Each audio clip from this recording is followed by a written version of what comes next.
Assalamualaikum warahmatullahi wabarakatuh. Halo semuanya, ketemu lagi dengan saya Fiona Octavia dari kelas 2023C Program Studi Pendidikan Bahasa dan Sastra Indonesia, Fakultas Keguruan dan Ilmu Pendidikan Universitas Riau. Di video kali ini saya akan membahas teori sosiologi sastra.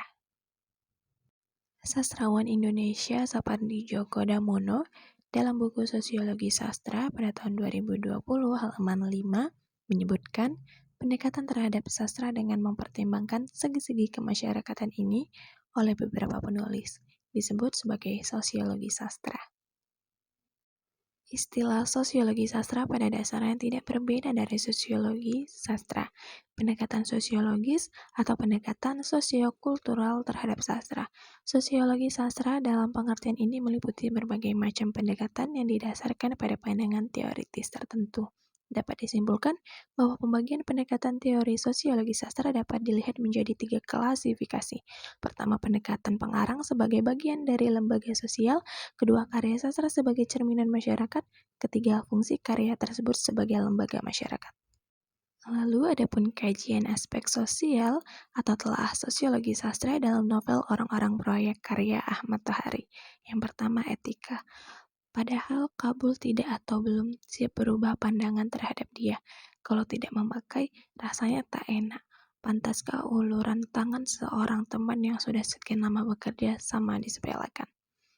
Terdapat pada buku karya Tohari tahun 2007 halaman 36. Dalam kutipan di atas ditunjukkan sikap tokoh Kabul yang menjaga sopan santun terhadap teman perempuannya yang memberikan baju, sarung, sajadah, dan kopiah untuk sholat Jumat. Tokoh Kabul tersebut berusaha menjaga etika dengan sesama manusia. Yang kedua, keadaan ekonomi. Kabul menikmati suasana yang sangat cair itu melalui jendela kamarnya. Dia sering merasa berutang budi kepada Tante Ana karena dengan kedatangannya, anak-anak proyek mendapat hiburan murah. Mereka, anak-anak proyek itu, adalah generasi yang malang. Kebanyakan mereka meninggalkan bangku sekolah sebelum waktunya untuk masuk ke pasar tenaga kerja demi perut. Tohari, tahun 2007, halaman 59. Dalam kutipan tersebut ditunjukkan bahwa latar belakang ekonomi para penduduk memang berada dalam kalangan rendah sehingga gaya hidup mereka pun dapat dibuktikan dengan kalimat karena dengan kedatangannya anak-anak proyek mendapat hiburan murah sehingga kebutuhan hidup para penduduk membuat mereka rela meninggalkan bangku sekolah.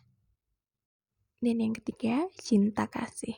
Dan ia pun berlangsung ke kamar mandi. Selama membersihkan diri, Kabul teringat perangkat sholat yang wangi itu.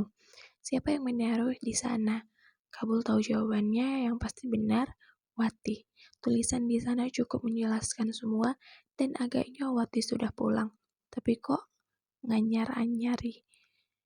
Jumat-Jumat sebelumnya, Wati tak pernah peduli apakah Kabul pergi sholat atau tidak. Tohari, tahun 2007 halaman 35.